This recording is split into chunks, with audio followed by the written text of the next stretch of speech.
dan juga Pepe.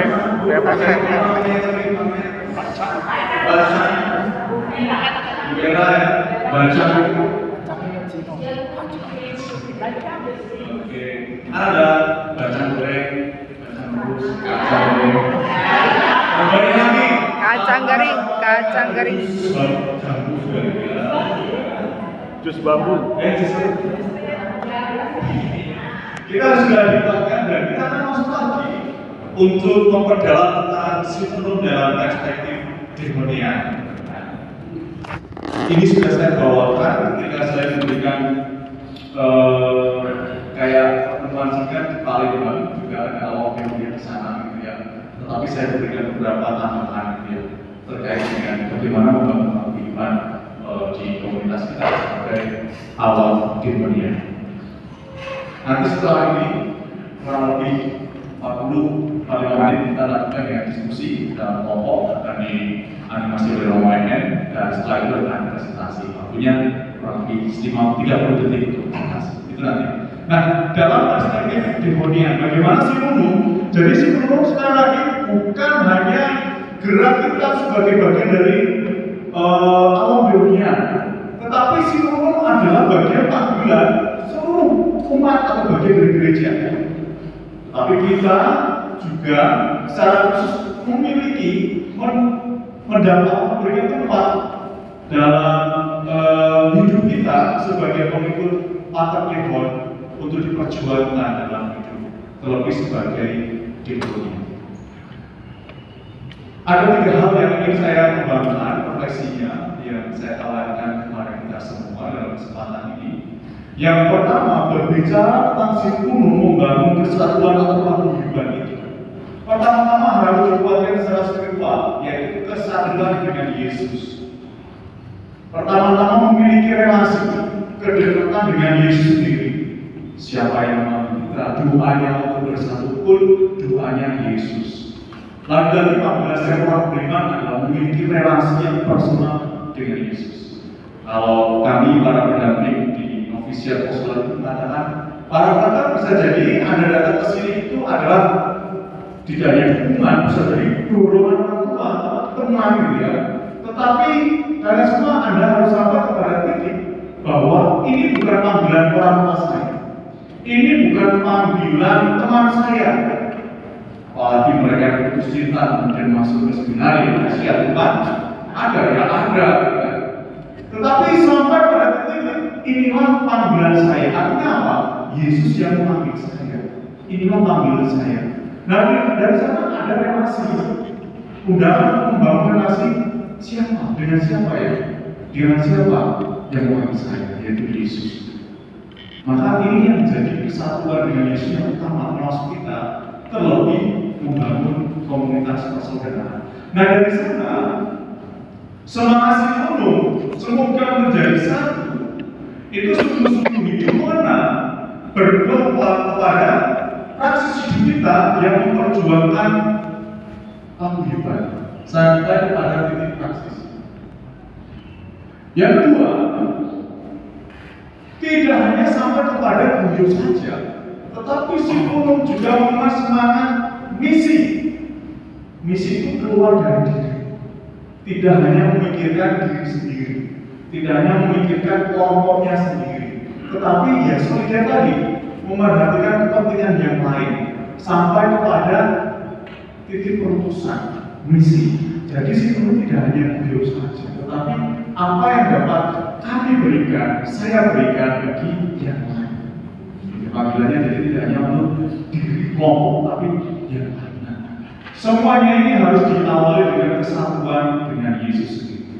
Maka poin pertama, kesatuan dengan Yesus untuk komunitas persaudaraan. Di sini saya ambil di luar kurang lebih itu berapa harus begitu. Umur orang Eropa loh, ya 15-an, 14-an sekitar itu. Ya di sana itu orang Eropa itu saya membahasakan, maaf kalau nggak disinggung, kalau disinggung, tapi saya tidak. Awet tua. Orang Eropa itu awet tua. Kalau orang Indonesia awet muda. Nggak tahu. Kalau di sana orang-orang umur-umur misalnya yang Eropa bagian misalnya Perancis, Belgia yang saya amati, umur-umur 12 sampai 20 itu kayak kita umur-umur 20 sampai 28. Habis itu setelah 30 kata sampai 80 sampai 60 mereka kayak kita sudah umur 60-an itu, awet tua. Seperti juga saya punya teman laki-laki orang awam itu juga kuliah dengan kami. Dia ternyata umurnya baru belasan tahun 17-an, tapi kalau dihitung kita sudah 40-an. Iya. Sedangkan orang Indonesia itu kan awal muda. Ya, senyumnya keras. Dikatakan muda. Dan benar. Saya memperhatikan itu. Misalnya mau Indra coba umur berapa? Nah, 17.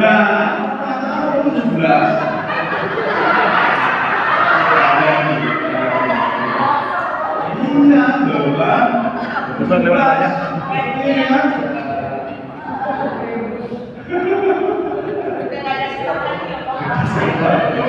Karena ini saya mau ulang. Iya, sebentar lagi mau pindah.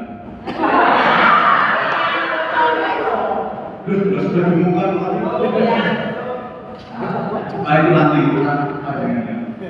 seperti itu kan. Saya dengan orang di situ kan pernah tahu suku komunitas itu gimana. Benar juga ya, orang-orang Eropa itu saya tidak pernah buka di sana. Yang istrinya orang Eropa, laki-lakinya orang Indonesia itu nggak pernah. Tetapi yang terjadi, yang laki-lakinya orang Belanda bahkan keturunan Yahudi, kalau itu tinggal di Belgia, istrinya orang Purworejo. Iya, bukan orang Indonesia. Sehingga anaknya itu bule-bule tapi bahasanya Jawa. Bapak itu tek sama bapak itu juga batek ini yang benar repot. Laki-lakinya orang Belgia berbahasa Belanda, istrinya orang Wonosari. Ya seperti itu. Jadi malah bicara tentang umur. Nah, saya sengaja karena saya melihat bahwa semangat itu harus muda. Betul, saudara-saudari? Amin. Termasuk semangat paguyuban sebagai wujud komunisme. Dalam konstitusi SBY yang mengatur para SBY dan saya harap itu juga menjadi acuan kita awal perhunian karena kita bagian dari SBY, maka ini juga bisa menjadi aturan kita bersama. Di sana dituliskan demikian, sebagai murid atau dekon, kita berkehendak untuk menghayati persatuan dengan Kristus, persatuan dengan Kristus dalam cinta kasihnya kepada Bapa dan kepada manusia sebagai prinsip dan pusat kehidupan kita. Jadi persatuan dengan Kristus yang ditunjukkan dalam cinta kepada Bapa dan sesama. Jadi kuatnya tidak hanya doa saja, tapi sampai kepada bagaimana saya bisa tadi menerima kritik dari yang lain dan mengasihi yang lain juga berani menerima masukan. Bagaimana saya juga melayani dengan tulus kasihnya untuk mengasihi sesama. Bagaimana banyak hal nilai-nilai yang nanti bisa kita gali dalam sesi yang kedua bersama dengan atau nilai-nilai yang menjadi kekuatan di mana KAI ini bisa hidup dan pada akhirnya menjadi berkat bagi yang lain. Itu hanya menjadi prinsip dan pusat kita. Nah, Albert Musuha, kalau tidak salah promo jenderal ke-7 dalam komunikasi SCI itu memberikan komentar tentang konstitusi nomor 13 ini. Beliau mengatakan persatuan dengan Kristus dalam semangat korban untuk mewujudkan kesatuan anak-anak. Jadi kesatuan dengan Kristus harus juga dibarengi, diikuti dengan semangat korban. Artinya apa? Saya melakukan ini bagaimana sebetulnya saya menderita. Ketika orang berbisik kepada sampai kepada saya siap untuk menderita untuk yang lain. Kalau Yesus tinggal ini, saya memberikan nyawa saya untuk sahabat-sahabat saya, memberikan hidup saya. Semangat berkorban, semangat yang mengundang kita untuk memberikan diri bagi yang lain. Dan itulah salah satu bentuk penghayatan persatuan dengan Kristus. Ketika kita berani berkorban apapun itu bentuknya bagi orang lain. Doa merupakan itu bagi saya korban yang luar biasa. mengorbankan diri, mendoakan itu. Orang mengatakan hadiah yang paling unggul adalah memberikan waktu kepada yang lain. Nah, memberikan waktu loh, memberikan hidup, berdoa itu kan memberikan waktu. Kalau salah Maria 1 kali ya 10 detik, 15 detik, hidup saya itu untuk orang lain. Kalau 1 kali rosario, ya bisa jadi 30 menit, hidup saya itu bukan untuk saya tetapi untuk orang lain. Karena apa? Hadiah bagi orang lain yang tidak dapat ditarik kembali adalah ketika kita memberikan waktu kita. Nah, memberikan senjata, emang kita jawabannya minta lagi, ya kan? Memberikan waktu, banyak kan? 5.000 lebih banyak, kan tidak apa. Kalau memberikan waktu mendoakan, ya bisa ditarik lagi. Dan itulah sebenarnya hidup kita yang diberikan kepada orang lain. Jadi doa itu mendoakan orang lain, wah itu semangat obat sudah luar biasa. Belum lagi sampai aku memberikan pelayanan. Ya seharusnya milik kita tetapi diberikan kepada orang lain. Waktu kita, hidup kita yang tidak bisa ditarik lagi, yang tidak bisa diambil lagi, seperti mesin waktu dalam minum-minum itu. Kalau dia bukan material, dan itulah semangat obat harus sampai di sana. Nah, terkait dengan itu beberapa poin yang saya tawarkan berbicara tentang sistem membangun paguyuban dalam perspektif Dewa itu adalah membangun keharmonisan. Harmonis, kalau taman warna-warni, gitu ya, tidak hanya warnanya pink semua seperti kartu tanda pengenalnya para romo sengaja dipilih warna pink. Kemudian talinya warnanya ungu, kata Pak Hargadi memang biar ada pengobatan. Karena saya hati-hati loh yang bilang ini bukan saya baik. Ya ada pengobatan kalau aku saya juga Pak. Nggak ada yang salah dengan warna pink, nggak ada yang salah dengan warna ungu. Namanya kan selera, selera itu tidak bisa diperdebatkan. Termasuk rasa, ada yang suka pedas, ada yang tidak suka pedas, rasa tidak bisa diperdebatkan. Nanti karena beda rasa, ada wilayah Lampung misalnya nggak boleh karena di sana pilihnya jempolnya rasa pedas, di sini jempolnya rasa gurih, harus saja. Tapi tidak bisa diperdebatkan. Soal harmonis, kesatuan, saya katakan sapi itu biasanya berpadu daripada bersatu. Berpadu harmonis itu tidak meninggalkan perbedaan yang ada. Sinode bukan sekadar untuk mengatur hidup bersama yang harmonis, namun tentang dinamisme kehidupan berdasarkan pada logika cinta. Jadi kita diajarkan bahwa ada pengalaman. Ketika suatu saat ada anak yang kemudian mencuri uang orang tuanya. Orangnya ambil lagi dan kemudian dia sekitar 500 kali ketika pas ngambil ternyata di belakangnya itu orang-orangnya ibunya itu sudah oh ini mau apa? Nah itu nggak bisa menjawab lari dan anak itu merasa bersalah dengan ibunya terus dibawa itu dia suatu saat sekitar kurang lebih 25 tahun kemudian anak itu minta maaf pada ibunya mengatakan dulu saya mencuri uang karena merasa kejalan ya kalau kita minta maaf dan ibunya itu mengatakan dan itu ketika kamu kecil nggak apa-apa karena kamu masih kecil nggak apa-apa saya maafkan dan anak itu bersemangat dan kemudian terus menjadi romo dan anak itu sekarang sudah bercerita dia kamu lagi tetapi dari pengalaman itu saya sendiri merasa dikasih dicintai gitu ya sehingga dari pengalaman itu setiap kali saya pulang ketemu, saya memanggilnya mama gitu ya, mama saya gitu ya. Itu berbeda dengan bapak. Mungkin kalau bapak tak saya, tapi kalau mama saya, pasti gitu, dimanapun itu.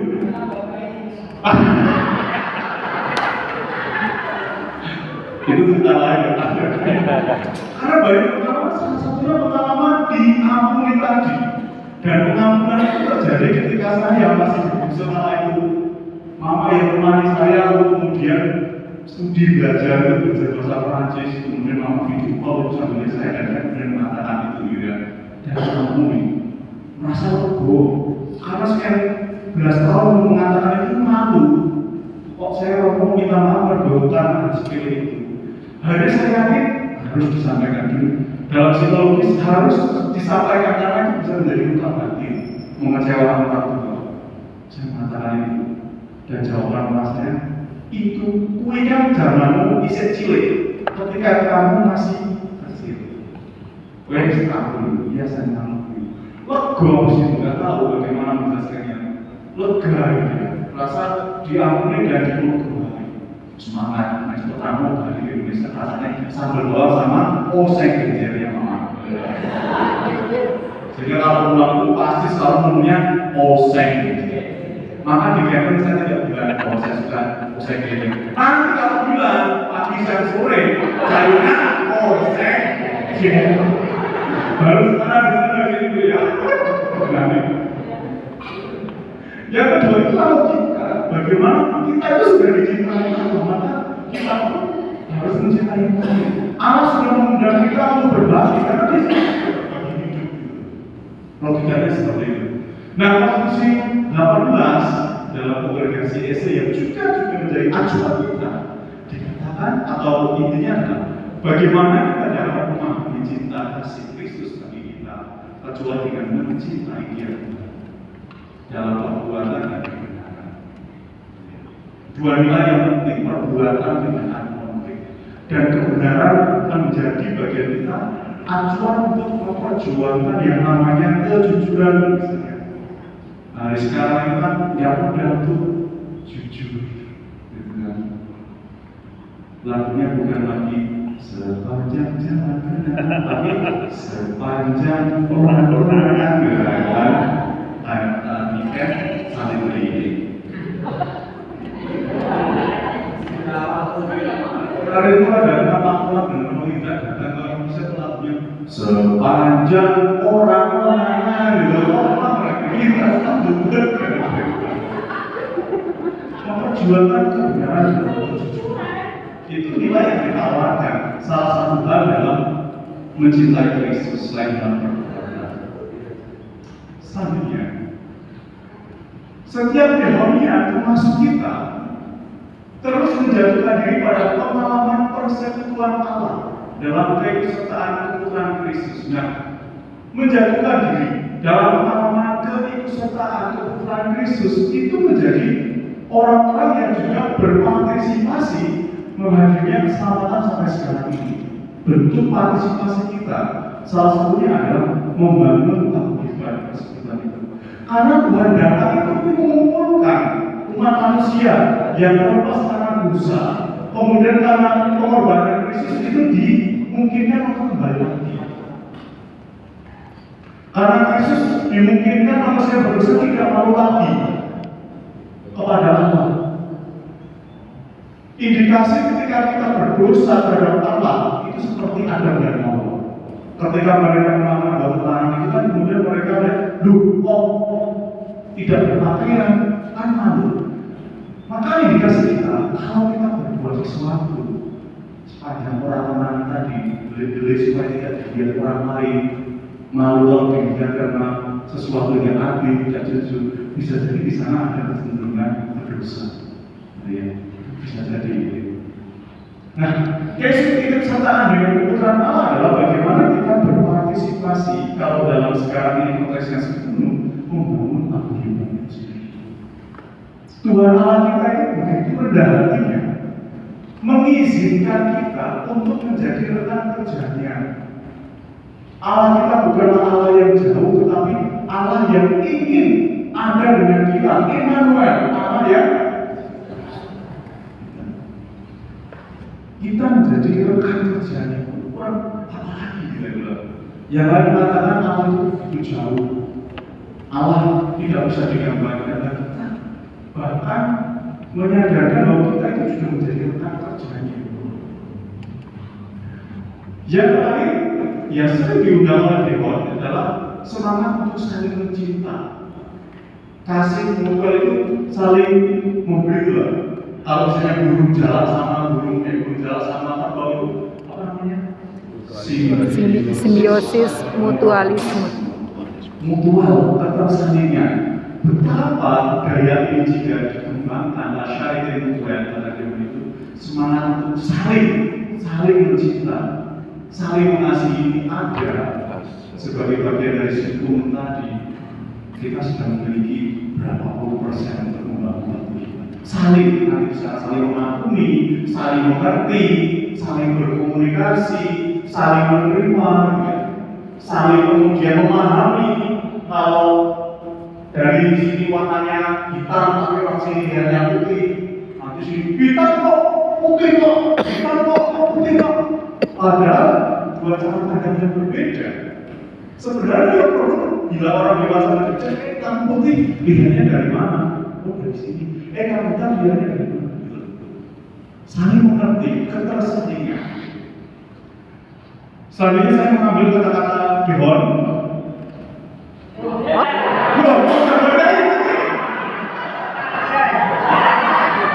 Maksudnya itu gambarnya program ini loh.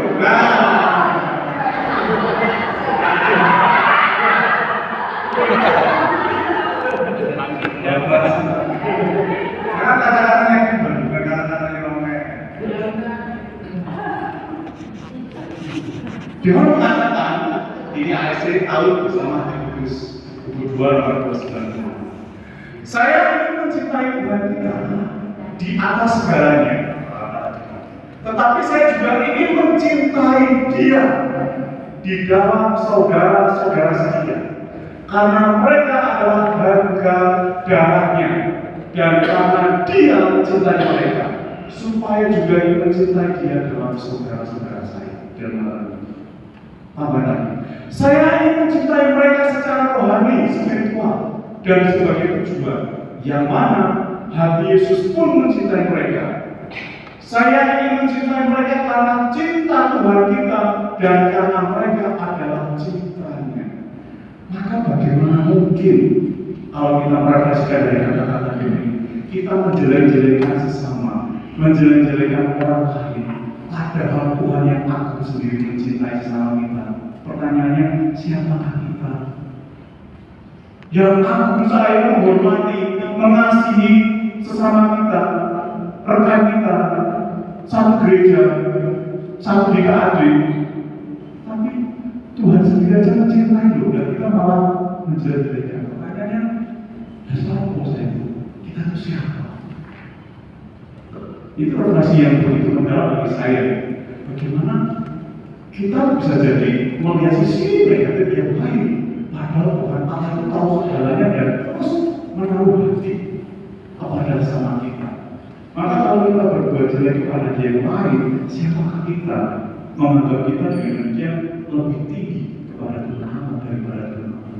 Siapakah kita yang bertanya? Kita kan orang lemah, berasal dari tanah, umat gitu kan.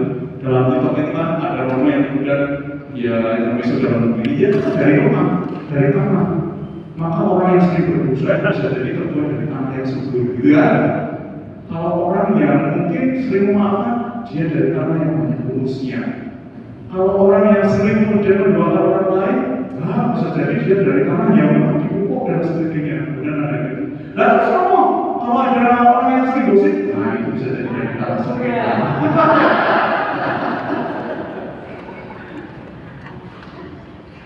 Mencintai Dia dalam diri saudara-saudari saya. Mencintai mereka karena cinta Tuhan kita. Karena mereka adalah cintanya. Santo Thomas Aquinas mengatakan imago Dei, image of God, gambaran yang serupa dengan saya. Itu kan luar biasa ini oleh manusia. Gambaran yang hampir sama dengan Allah sendiri. Salah satunya kita itu memiliki gambaran seperti apa, kualitas apa yang dimiliki.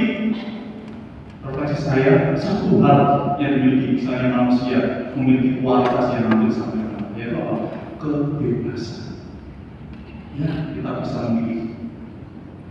memilih apapun, keputusan dan sebagainya, bertindak, berbuat baik atau tidak. Itu kebebasan yang kita miliki, yang tidak dimiliki teman yang lain ciptaan. Jadi bagaimana di sini mencintai sesama karena ada Dia yang ada di sana. Mencintai sama karena Tuhan pun sudah mencintai mereka. Lantas kita pun harus demikian. Bahasanya yang biasa kita kenal berada seperti itu. Selanjutnya dari kesatuan dengan Kristus tadi berbuah pada paguyuban. Realitas yang terjadi seperti yang sudah kita alami, kita baca di banyak literatur, media. Bagaimana kenyataan dunia masyarakat itu menghadapi berbagai krisis yang ada tidak dilakukan oleh manusia yang sejatinya memiliki hati acuh terhadap situasi, tidak kemudian memiliki hati untuk menolong dan lain sebagainya. Seperti apa? Ada sesuatu yang sebenarnya agak beres, tapi ya udahlah, saya nggak mau daripada itu repot. Realitas yang terjadi demikian. Nah, pada momen ini kita mari merenungkan dari Yohanes 3:16. Di sana ada begitu besar kasih Allah akan dunia ini, sehingga Ia telah mengaruniakan anaknya yang tunggal, supaya setiap orang yang percaya kepadanya tidak binasa, melainkan beroleh hidup yang kekal. Yang mana akhirnya sang pengalaman inkarnasi nanti kan sebentar lagi akan kita rayakan dengan perayaan Natal. Sehingga lagunya di sana kalau bisa itu kan Gembala pergilah cepat cepat.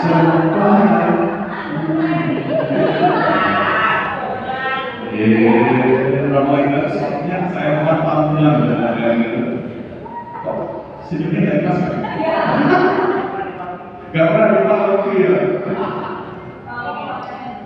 Baik di sini. Bagaimana kenyataan dunia masyarakat yang sejak zaman ketika Yesus hadir sampai sekarang kuasa dosa ini sangat kuat ya. Ketidakadilan orang yang acuh sudah tidak adil lagi terhadap penderitaan orang lain. Ya. Mari kita renungkan bahwa di sana Allah pun sejak awal ketika manusia berada dalam situasi berdosa, Allah sendiri yang berada. Allah peka situasi umatnya. Dan kalau kita merenungkan Allah yang hadir begitu besar juga hadir dalam Ekaristi. Allah dunia juga harus seperti SDM mencintai Ekaristi. Akurasi juga. Karena apa? Di sana Allah yang sudah mendengar data dirinya dan ingin hadir bersama kita. Sudah tidak lagi Allah yang menjadi manusia yang dulu Yesus hadir kala itu.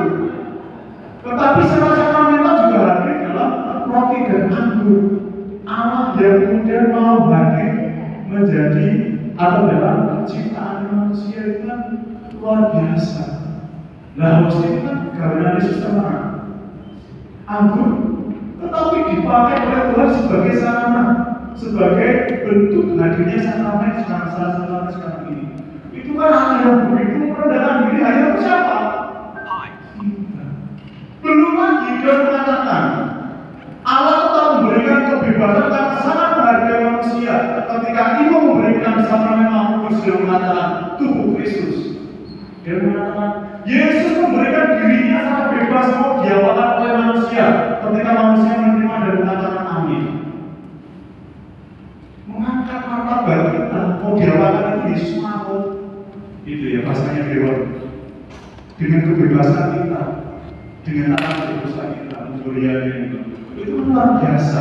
Kasih Allah ini di hadapan pada peristiwa dunia yang berhadapan dengan krisis. Nah, dari sini tampil panggilan kita dari Konstitusi nomor 32. Di sana dikatakan sebagai pengikut Bapa berdiri Dewa dengan memperhatikan tanda-tanda zaman dan dalam kesatuan dengan gereja yang kita lihat dan kesatuan dengan gereja pengalaman Allah yang mengasihi. Kita ingin berkolaborasi untuk menegakkan kerajaan keadilan dan cinta kasih Kristen di dunia. Di sinilah panggilan kita. Seperti Allah yang ingin menyatukan kembali dengan kasih pengampunan, dengan tindakannya yang menyelamatkan kita di sini. Pertama-tama yang harus sadar dulu apa yang terjadi dengan mulai komunitas kita. Kelompok kita apa yang terjadi? Ada apa yang diperbaiki di sana oleh siapa? Kalau memang apa bentuk partisipasi saya? Misalnya wanita supaya lebih boleh paham.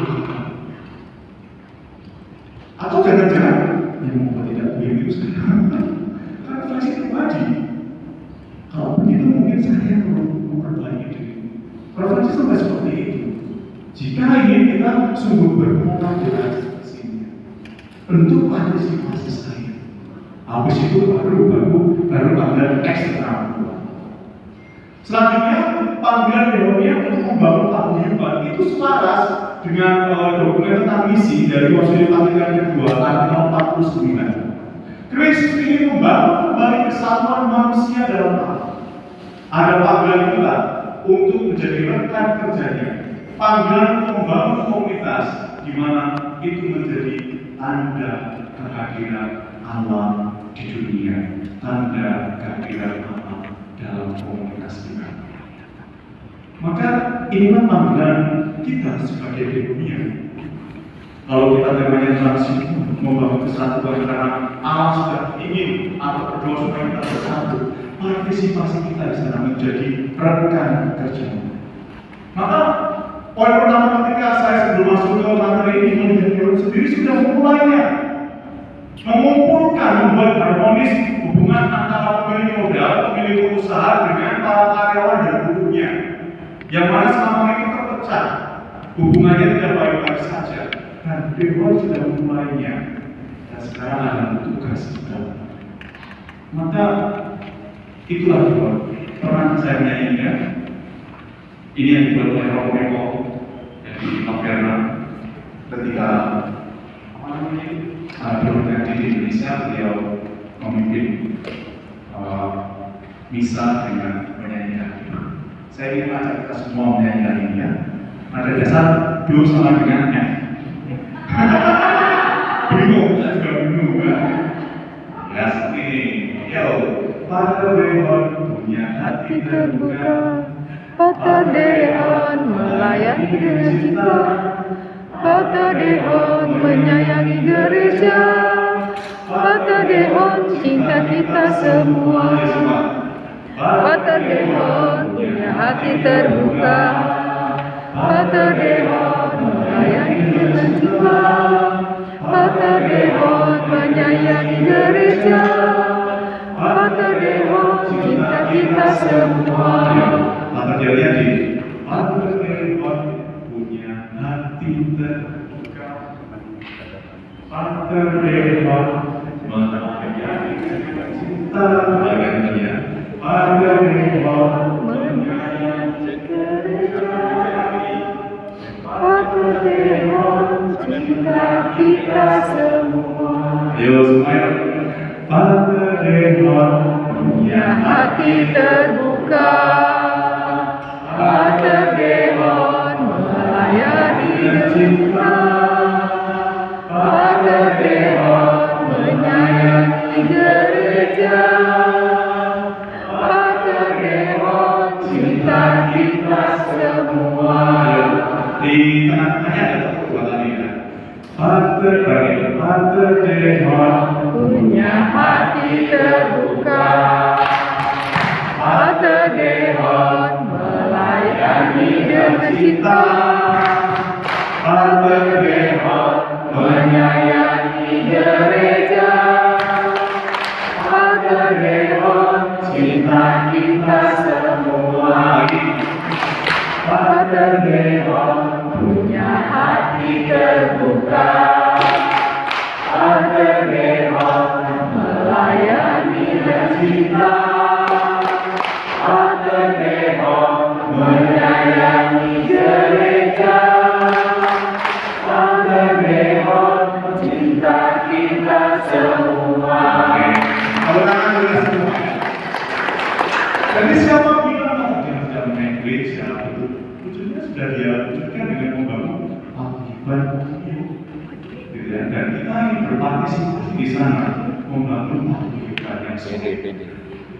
Selanjutnya bagaimana kesatuan dengan Kristus tadi yang ada di sini selain membangun paguyuban, untuk paguyuban juga untuk perusahaan, untuk misi. Nah ini poin yang terakhir terkait dengan bagaimana sinodus dalam perspektif dunia. Sirkunum, semoga mereka bersatu mengundang pada semangat isi. Yang pertama, dalam Konstitusi 95, cara hidup SD dan juga saya tawarkan kepada kita semua dikatakan, Sirkunum itu sebuah panggilan untuk formasi deonia dalam membangun paguyuban. Jadi ini tidak hanya menjadi formasi para SW, konsulan ofis, plastik, dan juga matromo, tetapi juga menjadi formasi itu adalah kerangka pendidikan, pembentukan setiap deonia. Siapa? Kita. Jadi Sirkunum menjadi kerangka besar untuk pembangunan kita sebagai pengikut dewa, sebagai bagian dari kurikulumnya. Ya. Nanti kalau bicara tentang jalan dunia, ini bisa dimasukkan di sini. Karena ini adalah panggilan membangun komunitas persaudaraan, bukan komunitas permusuhan atau komunitas persaingan, tetapi komunitas persaudaraan. Lagi-lagi aspek harmonis ketersaingan. Lalu syariat kultural tadi saling mencintai, mengasihi, disimpan persaudaraan. Yang kedua, ini terkait dengan formasi dunia yang mana di dalamnya dalam konstitusi ini dikatakan bahwa pembentukan Sirkunum sebagai kerangka pendidikan dunia harus juga meliputi nilai-nilai kebaikan di sana. Ada pendidikan cinta kasih yang benar, menjadi pribadi yang bebas dari egoisme, tidak memikirkan diri sendiri dari aturan yang ada. Kemudian kesadaran pada penolakan terhadap cinta kasih Allah dan persaudaraan. Jadi ini yang biasanya rasanya kesadaran pada penolakan persaudaraan. Nanti kalau ada sesuatu yang memecah, ini kan ini loh, nanti kesadaran pada penolakan persaudaraan. Padahal kita sebagai pengikut dewa dipanggil untuk namanya hidup dalam komunitas persaudaraan. Dan saya sungguh bersyukur dalam komunikasi SI itu ada KD yang mana ini sungguh-sungguh nampak ya. Dan ini dinamikanya nggak mudah. Kami saja sebagai bagian dari komunikasi hidup di komunitas dengan perbedaan karakter, perbedaan umur itu juga tidak mudah, dan mungkin juga kita sebagai bagian dari KAD juga demikian. Tapi itulah dinamikanya, itulah dinamika yang harus kita hadapi, sebuah keniscayaan untuk hidup bersama. Tetapi nanti bersama Romo bisa jadi akan digali mana itu menjadi kekuatan yang bisa memberikan kebaikan kepada orang, tidak sekadar yang besar, tapi malah menjadi kekuatan yang membuatnya. Selanjutnya Sirkunum juga mengundang yang namanya pertobatan. Ya, makanya tempat warnanya tadi, apalagi yang ngomong itu yang warna pertobatan. Dan terus ya. Iya. Jadi jangan takut kalau nanti nama dosa atau bukannya itu saja. Alih-alih berarti nama yang pernah dicuri dan sebagainya enggak. Tapi yang namanya pertobatan itu diampuni nanti lagi, walaupun jatuh lagi. Ya sampai kapan? Sampai Tuhan memanggil kita. Namanya semangat pertobatan terus digambar. Termasuk ketika kita bersama hidup dalam komunitas ini. Juga gabungan Evangelio. Tadi saya menampilkan lagu ciptaannya Romo Sisinyo Portator SD yang di Brasil ya, Romo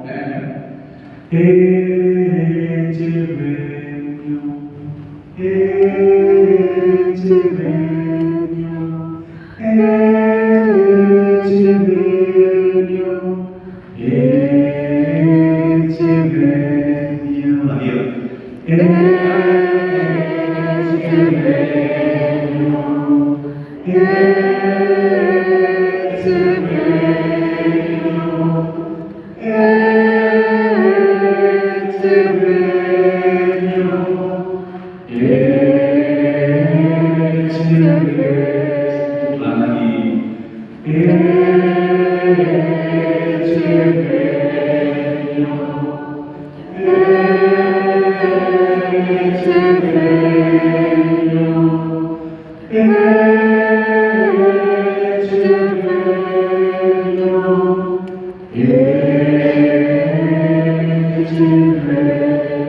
datang, ini aku, ya. Dalam bahasa Prancis, aku datang. Ini video datang. Dan kita memiliki kekuatan. Kita sudah memproseskannya ketika siap datang menjadi bagian dari keluarga Allah dunia. Maka semangat ini harus kita terus seperti tanaman ini ya. Tanaman itu terus tumbuh gitu ya. Dengan semangat pertobatan dengan nilai-nilai yang baik tadi. Sehingga penciptaan sebuah komunitas saudara.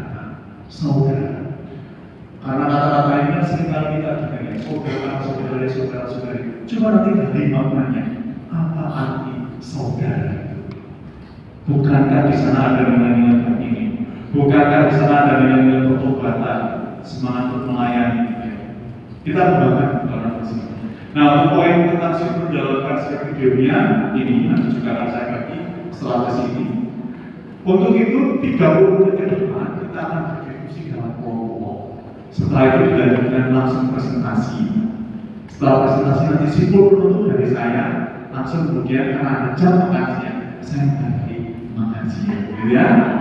Jadi setelah ini nanti kita dihadapkan kepada 2 pertanyaan yang sudah saya siapkan. Nanti didiskusikan dalam kelompok selama kurang lebih 30 menit lebih enggak supaya sungguh-sungguh nanti lapar. Karena mengatakan lauk yang paling enak adalah lapar. Cari dulu. Nah, masih ingat pertanyaan tadi di sini setelah kita nyanyi lagu bergimana? Ya, ke pertanyaan ini. Pertanyaan ini yang kemudian saya tawarkan juga sebagai pertanyaan sharing berbagai pengalaman yang juga dibagikan ke depan pada waktunya. Pertanyaan pertama, mari kita menyadari adanya persatuan di tengah perbedaan sekarang ini. Menyadari perbedaan-perbedaan di tengah komunitas kita, dalam dunia. Menyadari bahwa ada perbedaan yang bisa jadi pemecah. Saya tidak tahu apa yang berbeda. Menyadari pula perbedaan yang sebenarnya menyatukan. Ada perbedaan yang menyatukan. Ya. Perbedaan itu bukan macam malah ternyata menyatukan. Oh, malah saling melengkapi. Gitu kan? Saling melengkapi itu ternyata kebutuhan A dilengkapi ini, kebutuhan B ini, gitu kan? Berbeda tapi saling melengkapi. Itulah perbedaan yang malah menyatukan. Apa itu dia? Yang kedua, apa sih yang menyatukan kita selama ini? Pada kenyataannya, kita sekarang disatukan dalam sebuah komunitas KAD. Maka mari kita menggali spiritualitas kerohanian yang sudah kita kenal, yang mendasari persatuan sebagai KAD. Saya yakin masing-masing dari kita memiliki pegangan 1, 2, atau 3 nilai-nilai spiritualitas kerohanian yang cukup menggema. Entah itu cinta, religius, kesetiaan, sacrifice, pengorbanan, review dan lain sebagainya. Bahkan simpul semoga bersatu. Mana di antara itu yang kemudian mendasari saya untuk memperjuangkan paguyuban, kesatuan dalam KAD. Ternyata ini loh yang paling saya di tengah yang tidak mudahnya untuk membangun paguyuban. Temukan itu spiritualitas dunia yang saya ikuti sekarang, yang membantu saya untuk mendasari kesatuan paguyuban dalam komunitas. Nah, 2 pertanyaan ini yang bisa ditafsirkan dilebar dalam berkisah nanti kepada yang lain. Saya beri waktu kurang lebih 30 lebih menit untuk saya cerita, yang mana nanti setelah itu akan kami kembali kita sini lagi untuk sharing pengalaman, sharing atau ini di depan saudara untuk bacaan saja, supaya mereka juga bisa belajar dan mendapat input dari yang lain. Saya kira begitu, orang lain bagaimana dinamikanya sekarang?